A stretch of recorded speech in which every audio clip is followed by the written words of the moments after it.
Dun, dun, dun, dun. Let's talk about FE, extroverted feeling. And just because of that, I'll make it lovey-dovey in here. A little more red.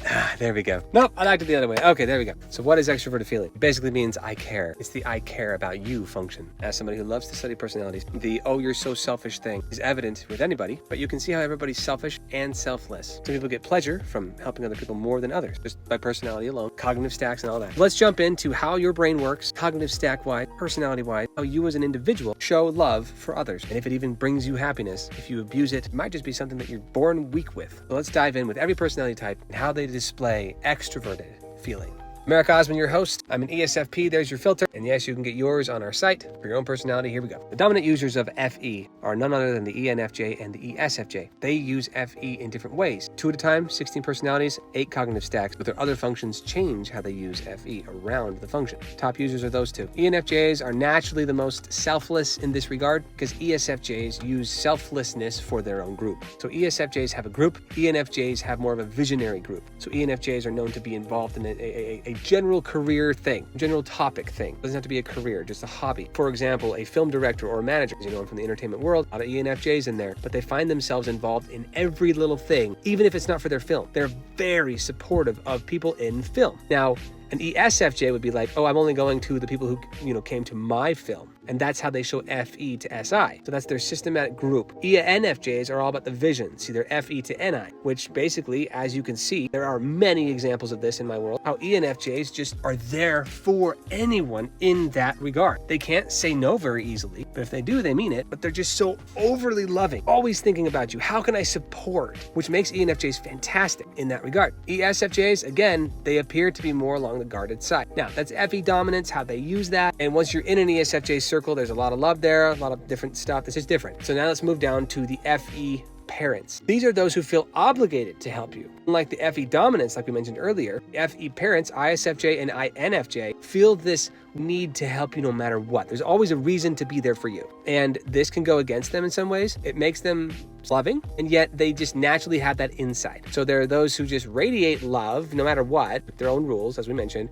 Those who have love as a parental, I'm here for you feeling, and that's INFJ and ISFJ. So I hope that validates the parents of the FE. Now, if they overdo the FE, they can get burnout. So heads up on that. The parent function can easily do that because a parent can get worn down. I'm a parent of 2, I get it. So add that to your repertoire. Now, FE child. This is where they have a childish nature of caring for you, of this loving for you thing. Basically, your feelings are a toy, like a child playing with toys. Those who just play with you, they'll poke you, they'll push boundaries. Because again, emotions are fun. This also makes them FI blind because that's the shadow version of this. So it means they don't have to tell the full truth as long as they get you involved. As long as it makes a good story. We had fun, caused a little bit of drama, that's what made it fun. Emotions are fun. ENTP and ESTP. This is why it can seem like they're not fully over the top loving with you, the FE doms and the FE parents. Don't expect anything more than that. That's just how they're wired. And that's a great thing. They shouldn't be extra lovey-dovey. Again, you can find anybody who's extra lovey-dovey or non-lovey-dovey. They avoid their function or they overdo it or underdo it in any of these. Okay, moving on. FE, inferior aspirational. This 4th function, the 4 level 4s, have FE as something that they're afraid of. They're intimidated by it. Or it's just gives them so much pleasure they can only handle so much of it. But basically, it's something that they don't embrace fully, but it gives them a lot of pleasure if they do it right.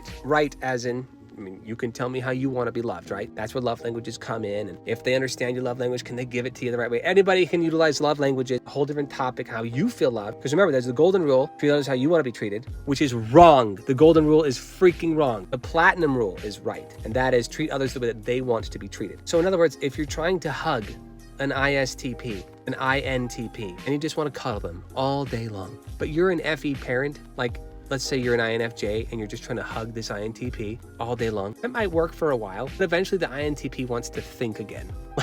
Emotions aren't primary. They're inferior. They're aspirational. INTPs do have feelings. They have it deeply, but it's in that spot, FE, because they're TI dominant. Same with ISTP. You just don't cuddle them, or rather, they don't typically want to be cuddled, unless you're that one special person in their life. FE is a very touchy function. Okay, let's go to the 5th function. Those who use FE as a coin flip function, meaning it's their Jiminy Cricket on their shoulder, their guiding light. If they listen to that light, they're amazing in life and they're superhuman. They're what we consider to be healthy. If they don't use this that way and they just focus on their dominant function, then they're considered selfish buttholes, like big time. ISFP and INFP. To utilize the best version of yourself, no matter where your cognitive functions are, that fifth function, that's your buddy. And if you avoid that buddy, yeah, you're gonna get some anti-love. So this is where the INFPs tend to be seen, or ISFPs as well, tend to be seen as selfish, very self-conscious. It's a maturity thing as well. The fifth function for everybody, this just happens to be theirs, and it's FE. This is probably the most touchy of all the functions because it's the one that says I'm authentic and I care about my authenticity with you, because it's the opposite of FI, but still in the same family. An authentic love to display for you. I am here for you, and this is the freaking proof. I'm right here. Here's your love language. I'm here for you in present time. Here's a gift. That's your love language. Here's words of affirmation. I'm saying nice things about you, and I mean it. Like you're sincerely loving somebody and they feel that. That feeling is FE. Now let's talk about the FE critics. I'm an FE critic, as you can tell. I'm very critical of emotion itself. I can talk about it. I can manipulate it by talking about it, moving my phone around. Like, emotion is something that I'm critical of in regards to, like, it's something that I use to function. So I make a personality channel. I'm an ESFP who entertains through that type of thing. My music doesn't connect with you. There's no authenticity there. And that's an issue with my FI and an FE to make sure that you're receiving it well. So now I have to play with that, but I can because I'm critical of that. So my critical function is that way. And same for ENFPs. ENFPs use the same thing, but in their own way, in an intuitive way, in a slower, maybe more thoughtful way. But ENFPs are not necessarily always known for being the most like loving. Well, ENFPs can be very bubbly and loving and warm and cuddly. But like I'm talking about like thoughtful. ENFPs aren't considered to be like, hey, here's a love note. I noticed you were having a hard day. You're probably more likely to get that from an INFJ or an ISFJ, ENFJ, ESFJ. So again, that's because their FE is in the top two. This is a critical function for the FE critics, the sixth guys. We're the six. So that's why it can seem a little bit, okay, I can see how they're critical of other people's feelings because we want to label it. We want to play with it that way because we understand it so well that it's something that we can talk about. And so you're most likely going to get that from an ENFP or an ESFP to be like, okay, let's actually talk about this. Let's be real. So that's an interesting way of doing that. Everybody's healthy that way. A lot of ESFPs can be very flighty and not do that. But anyway, there's also emotional honesty and maturity to consider because some of these types can be stereotypically the opposite. So let's move on. Okay. FE trickster, blind spot. The most offensive position is the seventh because it's the thing that you think you're good at, but to the rest of the world who actually sees you from a third person perspective. But it's always goes against you. Can you guess who the FE tricksters are? ISTJs and INTJs. What they're doing is very black and white. They're thinkers. But strangely enough, they can be generous in their own way. Like they can bring you things, bring you gifts. Somehow their gift is a love language I've seen from a few of them. But to cuddle them is not typically they can only handle so much FE dominant or parent function version of that. They're just like here, I did something nice for you. Now understand that I did something nice for you. And that's how it can come across as a double-edged sword for them. If there's a two set of doors, I've talked about this story, they'll open one set of doors thinking that they did the right thing, but the person's still holding a baby, an infant in their arms, and they might need help with the secondary doors. It's more of a follow-through, push-through. It doesn't mean they don't have kindness or generosity, which they do have. They're firing this love gun half-cocked.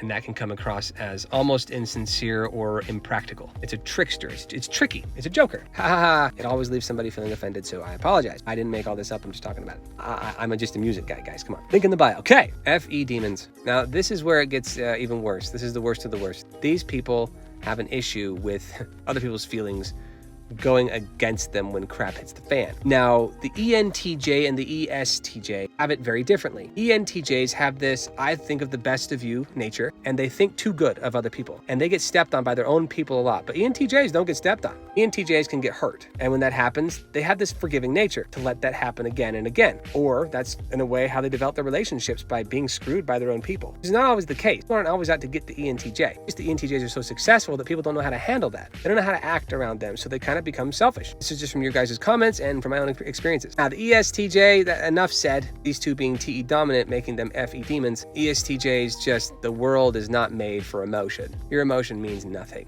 Like, that is not a functional process. No, they avoid their own feelings, FI inferior and FE demon. ESTJs have it the worst when it comes to other people's emotions, feelings, and validation. This is not their strong suit. Stay tuned for the TE dominance. That's where they are strong. That video will make the ESTJ shine, but this is their demon function. So if you're assessing personality types, you're just getting into this, and you're noticing somebody's FE is off, find out what personality type they are and where it fits. Hopefully that'll help you relate a little bit more.